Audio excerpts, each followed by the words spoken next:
The Rock and Triple H at SummerSlam 1998. I was a huge fan not only of this pay-per-view, but of this match in general. I mean, Shawn Michaels and Razor Ramon had reinvented what the ladder match was. And now you had two brand new rivals that had just kick-started their lifelong feud and rivalry and competition between each other. The Rock and Triple H, both the leaders of their respective factions, the Nation and DX. The Rock, of course, was the Intercontinental Champion and had been for quite some time. He was taking on Triple H, the challenger, who's a babyface now.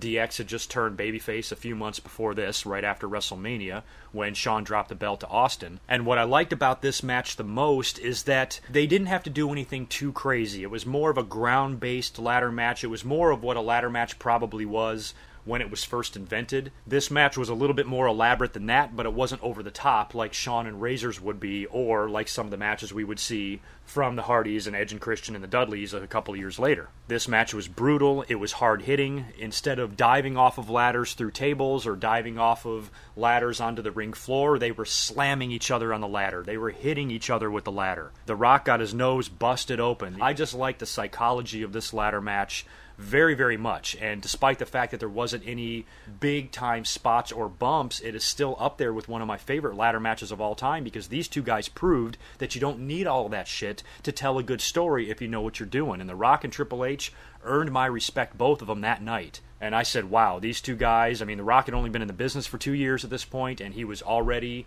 an extreme pro. He knew what he was doing in there. He knew how to work, he knew how to have good matches, and he had good chemistry with a lot of people in the WWE, and Triple H was one of the better ones that he had that chemistry with. And their rivalry would span the Intercontinental title and the WWE World title. So they have a long and storied history together. And the finish saw a lot of shenanigans going on. Mark Henry was out there trying to help The Rock. And, of course, Chyna is in Triple H's corner. She ends up entering the ring and nutshotting The Rock, who's about to pull down the Intercontinental title. He falls off, and Triple H is able to reach up and grab the belt to a huge pop. I was so happy. The Rock was ripe. He had been Intercontinental Champion for a while. I think at the time, looking back, I remember my personal feelings is that I was more of a fan of Triple H at this time than I was of The Rock. I knew The Rock was awesome. I knew he could talk. I knew he had a ton of charisma, and he was definitely one of my favorites, but I remember being happy that Triple H won. I remember rooting for Triple H. I think as happy as I was to see The Rock getting over with the crowd, I was even more happy to see Triple H getting over with the crowd, because I was never a huge fan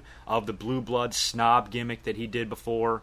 And even in his early days of DX, when he started getting away from that, Shawn was still doing the majority of the talking, and he was still the focal point and the star of the show. So to see Triple H get that opportunity and be successful and be over and run DX and lead DX just as well, if not better, than Shawn Michaels did, I was so happy that he won the Intercontinental title. And unfortunately, if a lot of you remember, he never even got a chance to really defend it or get his Intercontinental title run off the ground, because he had an injured knee that I guess had required surgery, and they had to take the belt off of him and have a tournament for it like the next month. So maybe in hindsight, looking back, they should have put The Rock over in this, because Triple H's injury was going to keep him out of action. I think he even worked this ladder match with an injured knee, and he didn't have the surgery on it till later, until he injured it some more or just decided that it needed to be worked on. So my hat's off to both of those guys for an awesome ladder match. It's one that I'll never forget, and if you've never seen it, take a look at it.